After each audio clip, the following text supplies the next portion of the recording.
जय जिजाऊ जय शिवराय।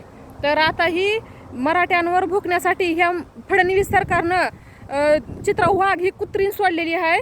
तर तिला पण पकडून तिचं पण नायनाट केल्याशिवाय आम्ही राहणार नाही। आता अन्याय सहन करायचा बाद झाला। तू आमच्या दादांना म्हणाली ना की फडणवीसच्या आईवर बोलायचं झालं। अगं ह्या तुझ्या त्या फडणवीसनं जे आहे ना की लाठी हल्ला केला, गोळ्या झाडल्या, आमच्या माता मावल्या रक्ताच्या थराळ्यात पाडल्या। अगं 2 वर्षाची लेकरं बघितली नाही ती, 9 महिन्याचं का 2 महिन्याचं बाळ बघितलं नाही।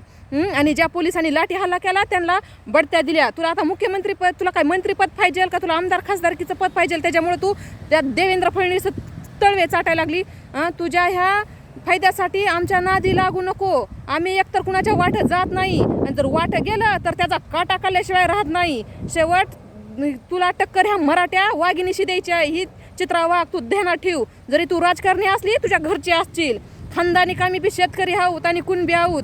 आम्ही ह्या मातीत स्वतःचं रक्त गाळतो आणि कष्ट करतो, आणि जर वेळ प्रसंग आला तर वाघाच्या जबड्यात घालून हात मोजतो त्याचे दात। ही मर्द मराठी आहे आमची जात। तुला सांगायला लागले तू नादी लागू नको आणि खडा टाकून बघू नको ही कितपत प्रकरण जाते आणि कितपत नाही। अगं तुला ही लाज वाटली पाहिजे। आणि एक बाई आहेस तू बोलायला, आणि एका लहान लहान एवढ्या मुलींना गोळ्या झाडल्या ह्या सरकार मादर चोतनं। अगं तू म्हणते आईवर बोललेस फडणवीसच्या, मी तर त्याच्या आई माईवर शिव्या देईल। काय करणार आहेस का? काय उपटीणार आहेस का? येऊन ये तू इथं। मी येरमाळ्याची वाघीण बोलते, मंदाकिनी रामकिसन बारकुल, राहणार येरमाळा, तालुका कळंब, जिल्हा धाराशिव। ही मराठीच्या वाघिणीचं नाव आहे। एका बापाची जर औलाद असतील ना तर तू इथं ये, मी तुझ्या तोंडाला तोंड देते आणि तुझ्या प्रश्नाला उत्तर देते। जय जिजाऊ जय शिवराय, एक मराठा कोटी कोटी मराठा।